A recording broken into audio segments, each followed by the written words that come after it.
সোনা মুমিন মুসলমান বেশি কইরা বিড়ি টানো। আপনারা অনেকে তো অনেক ধরনের ওয়াজ শুনেছেন, কখনো কি বিড়ি টানার ওয়াজ শুনেছেন? না তো শুনে থাকুন, চলেন কিভাবে বিড়ি টানতে হয় শুনে আসি।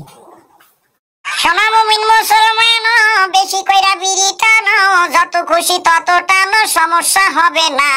বিড়ি টানা যাবে কিনা, সিগারেট টানা যাবে কিনা, এই অবান্তর প্রশ্নের সুন্দর উত্তর আমি সকল মাসালা মাসাইল এবং ফতোয়া স্টাডি করে সহজভাবে দিতেছি। যত খুশি তত বিড়ি টানবেন, যেখানে খুশি সেখানে, ওপেনে হোক গোপনে হোক, প্রকাশ্যে হোক অপ্রকাশ্যে হোক, যখন খুশি তখন। তবে রমজান মাস ছাড়া আপনি সিগারেট টানবেন এবং বিড়ি টানবেন ঠিক এভাবে, অথবা ইচ্ছা মতো টানবেন বাজান। তবে আগুন ছাড়া আপনাকে সিগারেট এবং বিড়ি টানতে হবে। আগুন ছাড়া আপনি সিগারেট এবং বিড়ি টানবেন, কোনো বাধা নেই, কোনো নিষেধাজ্ঞা নেই। শোনো মুমিন মুসলমান, আগুন ছাড়া বিড়ি টানো, যত খুশি তত টানো, সমস্যা হবে না। চিল্লাই কোন ঠিক না বেঠে কথা।